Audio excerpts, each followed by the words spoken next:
कडक आवाज करा आणि कोकणी करा. ऐका, दरवर्षी आपण सप्ताहाचं नियोजन करतो बाबा. बघा, सप्ताह का करायचा? सप्ताह दादा, दवाखान्यामध्ये दुखत म्हणून जायचं का पैसे जास्त झाले म्हणून? बोला. दुखत काय? दुखत कोणाचं पोट दुखत, कोणाची पाठ दुखती. दुखत म्हणून दवाखान्यात जायचं. तसंच आहे, दोन पैसे चाळाचे झाले म्हणून कधी सप्ताह करायचा नाही. माणसामध्ये काहीतरी परिवर्तन व्हावा म्हणून सप्त्याचं नियोजन केलं पाहिजे. काही साधक मंडळी तुकोबागाकडे गेले. तुकोबागाय, रात्रंदिवस तुम्ही भजन पूजन केलं, पण नेमकं तुमच्यात परिवर्तन झालं काय? शुद्ध चोकाळालेच पटिका जाईल. महाबळे मन होते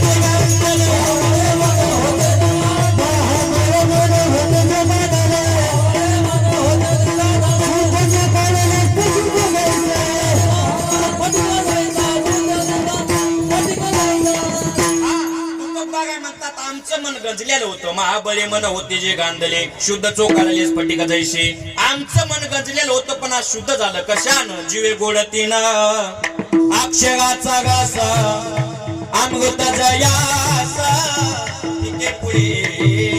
भजन केलं म्हणून परिवर्तन झालं, आणि परिवर्तन होण्यासाठी सप्ताह केला पाहिजे. ज्यांनी या सप्ताहाचं नियोजन केलं, धन्य माता पिता तयाची या. एकदा तुम्ही तुमच्यासाठी टाळी वाजून घ्या. घ्या बाबा. सगळं बघितलं तर सुंदर सप्ताहाचं नियोजन आहे. कारण मार्गदर्शक सुद्धा बाबा काय साधे नाहीयेत. तुम्हाला खरं बघितलं तर या ताईची कथा मिळाली, तुम्ही भाग्यवान आहे.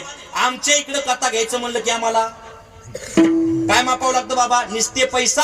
पण तुम्ही सगळे प्रेमाची बांधलेली मंडळी आहेत म्हणून ताई सुद्धा इथं कथा करतात. आणि जणू स्वतःच्या घरी जसं मागात मुलाचं मुलीचं लग्न असतं, जसा मागात बाप मुलीच्या लग्नात थाट करतो, तसे आमचे दाजी या सप्त्यामध्ये फिरतात बाबा. खरं बघितलं तर कौतुक करावं तेवढं कमी आहे.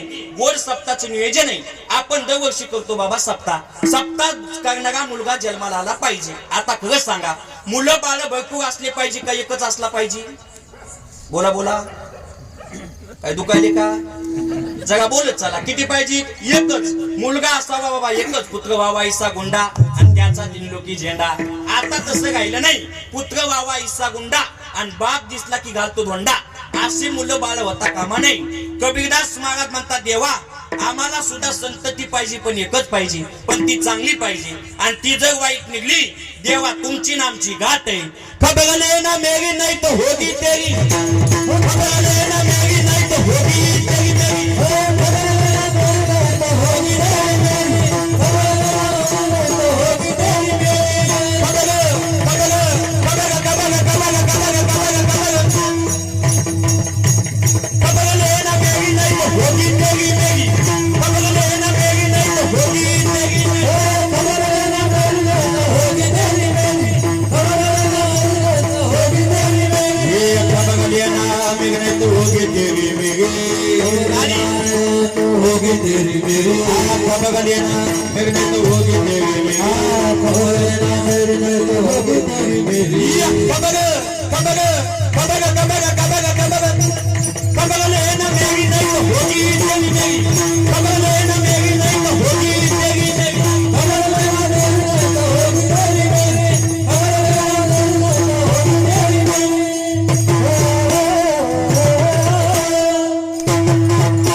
वाजी नवी पाहिजे ताशी. काय का वाजी देत का खाजी देत मिळत लागत नाही.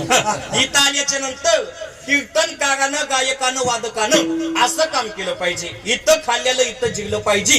वाटानं जाताना कुठं पोहे का खाणं व्हायनं. एक कीर्तनात मी असं ताणू ताणू बोलू लागलो. दोघ जण होते. एक जण म्हणला मागातलेच बॉम्ब लायलाय, दुसरं म्हणला फुकटचं खाल्लेलं कुठं जिरेल. अशी उभारी लोक. आता काय सांगा, पण ऐका, संतती पाहिजे तर एकच पाहिजे बाबा, पण चांगली पाहिजे. मुलगा जन्माला यावा बाबा, नाथ बाबा सारखा. नाथ बाबा जन्माला आले आणि रात्रंदिवस बाबा नाथ बाबानं भगवान परमात्म्याची सेवा केली. अहो, नाथ बाबानच नाही, भगवंतानं सुद्धा नाथ बाबाची सेवा केली. पाणी वाय हरी कावडीने. आणि ते नाथ बाबा तुम्हाला देवाची आवड प्रतिपादन करतात. आता नेमकं देवाला काय आवडतं आपल्याला आजच्या भागामध्ये बघायचं वेळ झाला.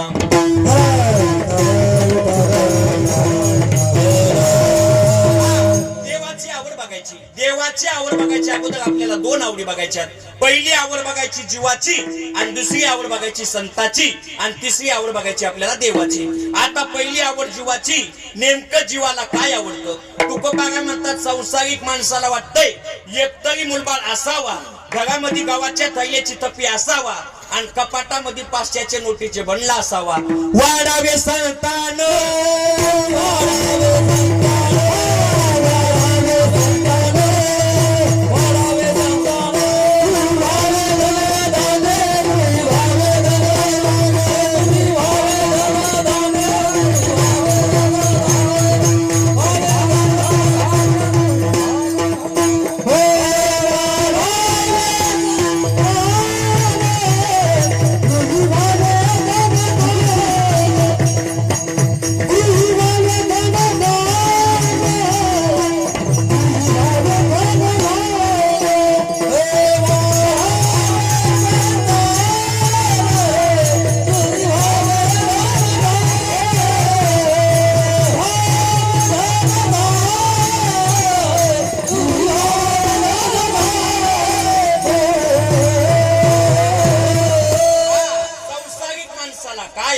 वाढावे संतान आणि गरीबावे धनधान्य. संसारिक माणसाला वाटतं एकतरी मुलबाळ असावा. म्हातारपणी त्यानं लाता का घालीन पण काय पाहिजे बाबा आपल्याला मुलगा पाहिजे. संसारिक माणसाला वाटते मुलगा असावा. असणारी कुठं नेते मला माहित नाही पण नसणारी सुद्धा कोर्टाची पायरी चढवतात. कस काय बाबा ऐका. च्या गावामध्ये दोघं नवगा बायको. बायकोला होता भांडायचा नाद आणि नवगा कधी बी दुखण्यानं पडायचा. आता दोघा नवगा बायकोची चर्चा सुरू झाली. बायको म्हणली मी जर माझ्या मुलाला केलं तो वकील करणार आणि मुलगा म्हणला मी जर माझ्या मुलाला केलं म्हातार म्हणलं मी जर माझ्या मुलाला केलं तर डॉक्टर करणार. आता दोघा नवगा बायकोचं भांडण लागलं आणि भांडण गेलं बाबा कोर्टामध्ये. जेठ साहेबांना बाईला विचारलं बोला तुमचं काय म्हणणं आहे. ती म्हणे काहीच नाही बाबा मी माझ्या मुलाला वकील करणार. लगेच नवऱ्याला विचारलं बोला तुमचं काय म्हणणं आहे. ते म्हणला काहीच नाही मी माझ्या मुलाला डॉक्टर करणार. जेठ साहेब म्हणले मी तुमच्या दोघांच्या म्हणण्यावर चलत नाही तुम्ही तुमच्या मुलाला इथं घेऊन या. ते म्हणले मुलगा व्हायचाच राहिलाय. आता नसणाऱ्यानं जर कोर्टामध्ये नेलं तर असणारी का चांगला दिवा लावतात का विठाला.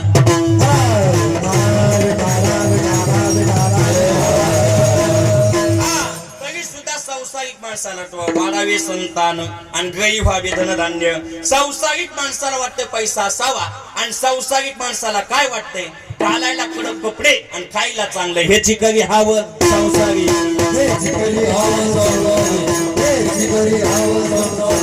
द्यावे खावे बघ्या असावे सदैव.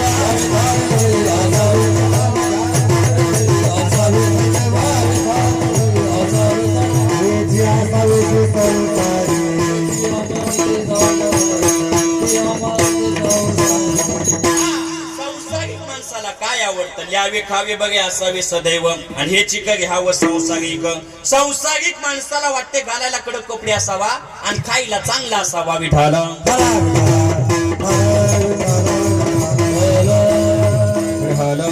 याच्या पलकर संसारिक माणसाला काही आवडत नाही.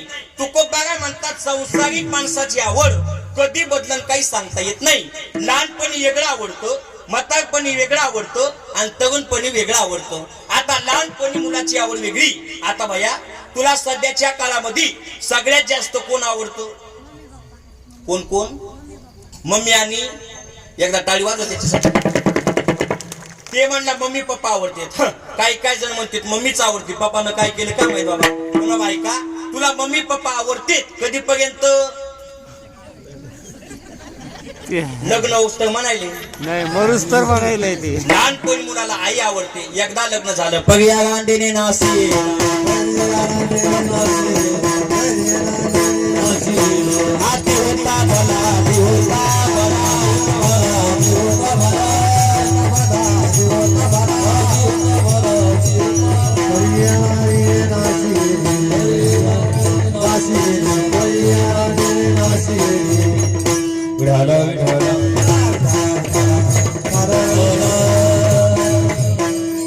लहानपणी मुलाला आई आवडते. एकदा लग्न झालं पगया गांडीने नासी गेला.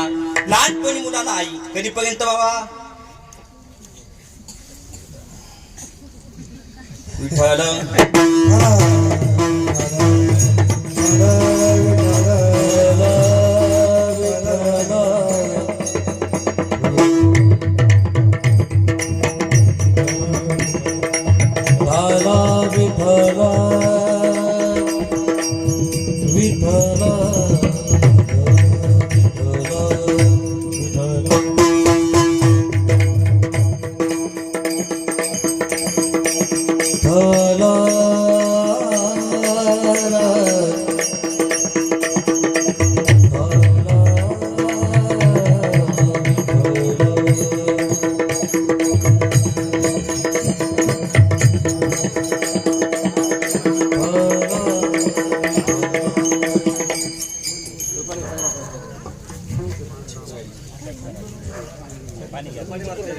पाणी घ्या थोडस.